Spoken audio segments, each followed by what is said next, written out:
Kalyanpur RD ব্লকের অন্তর্গত দক্ষিণ ঘিলাতলির ছনখলা এলাকায় মঙ্গলবার রাতে বন্য দাতাল হাতির তাণ্ডবে ব্যাপক ক্ষয়ক্ষতি হয়েছে। ঘিলাতলির ছনখলা এলাকার বাসিন্দা হারাধন সরকারের ঘরে মজুদ ধান ও ঘরের আসবাবপত্র নষ্ট করেছে বন্য হাতি। স্থানীয়রা জানান, হাতিটি গভীর রাতে গ্রামে প্রবেশ করে, হারাধন সরকারের ঘরে মজুদ ধান নষ্ট করে এবং বিছানা সহ অন্যান্য জিনিসপত্র ভেঙে দেয়। ক্ষতিগ্রস্ত পরিবারটি চরম বিপাকে পড়েছে এবং তাদের খাদ্যশস্যের বড় একটি অংশ নষ্ট হওয়ায় ভবিষ্যৎ দিনগুলোর জন্য দুশ্চিন্তায় রয়েছে। স্থানীয়রা জানান, এটি এই অঞ্চলে নতুন কোনো ঘটনা নয়। প্রায়শই বন্য হাতির দল খাবার সন্ধানে গ্রামে ঢুকে পড়ে এবং ফসল ও ঘরবাড়ি নষ্ট করে। তবে এবার যে ক্ষতি হয়েছে তা অত্যন্ত গুরুতর। ক্ষতিগ্রস্ত পরিবারটি এখন সরকারি সহায়তা এবং পুনর্বাসনের প্রত্যাশা করছে। এলাকাবাসীও এই ধরনের ঘটনার প্রতিরোধে কার্যকর ব্যবস্থা গ্রহণের দাবি জানিয়েছে।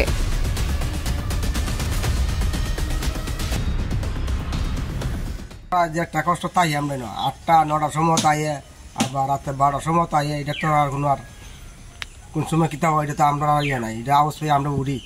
ইডি বাংছে কবে? ইডি কালকা রাত্রে রাত্রে 12টা 1টা 2টা থেকে 1:30 মনে অনুমান 2টা। কয়টা হাতি আসলো? রাতে তো আছি 3টা মনে আছে, 3টা। এখানে কয়টা? এখানে একটা আছে ফরেস্টারের দিকে আইছে। আমরা উপর থেকে আমরা এই বাড়িতে যে ফুটাইয়া তো জানা পরে বলতে এটা ধান বস্তা লইয়া পরে বেরিয়েছে এরপরে গেছে। কিভাবে তারা টের পায় যে গদের মধ্যে ধান বস্তা বলতে এই টিনতে বাংছে এরপরে আমরা আওয়াজ ধুম ধুম আওয়াজেছে, এরপরে আমরা উঠতে বলে আইলাম বেরিয়া। ফরেস্টে খবর দিছেন নি? ফরেস্টার তো এই লোক ওই থাকে তারা না? হ্যাঁ, ফরেস্টার ওইখানে বাগানটার ধারে বসে কি করে তারা? কি দাও দেয় না বা কিছু করে না? ভূমিকা নেয় না? তারা তো কালকে আসে, তো দাও তো দিছে বলে মিললে ইয়ে অর্থ। এইভাবে যে আক্রমণ চালায় রাত দিন, কি কইবেন বিষয়টা নিয়ে?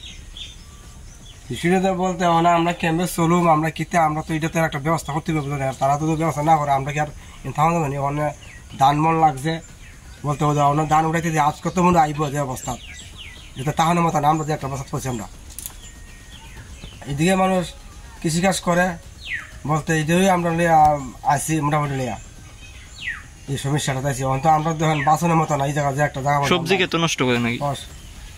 সবজি তো নষ্ট না পারে তো তুই নষ্ট করে যে আমরা ভাঙ্গা থিঙ্গা দৌড়ে লিয়া যা।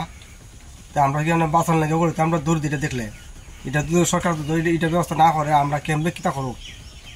এটা হচ্ছে আরাধন সরকার থাকতো নিতে নেই এটা তো সবসময় থাকলো কালা কোনো বর্তমান নেই এখানে, এই ঘর নাই বেশিরভাগ তাই ঘরের মধ্যে যেমন ক্ষেত্র নেই। আমার কালকা তো থাকলো তো কালকা দিবনি খালা ঘরের ভর্তি খালা তো মারা যা আসিল না তখন? না আসিল না। কোন টাইমে এখানে আসলো?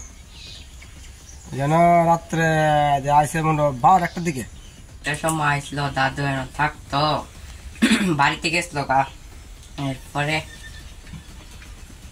তার রাত্রেবেলা 1টার সময় আইসে আয়া ভাঙছে।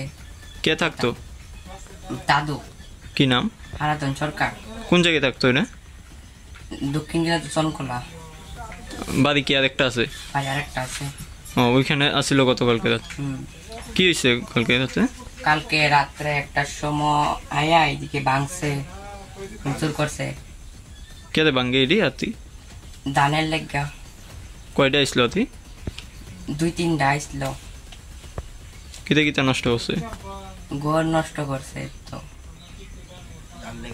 ধান নিচে গা, টিসনা সব নষ্ট করছে, চিন সব। রাত্রেবেলা থাকতারি না, ডর লাগে হাতির লেগা। সরকার একটা ব্যবস্থা লাগে।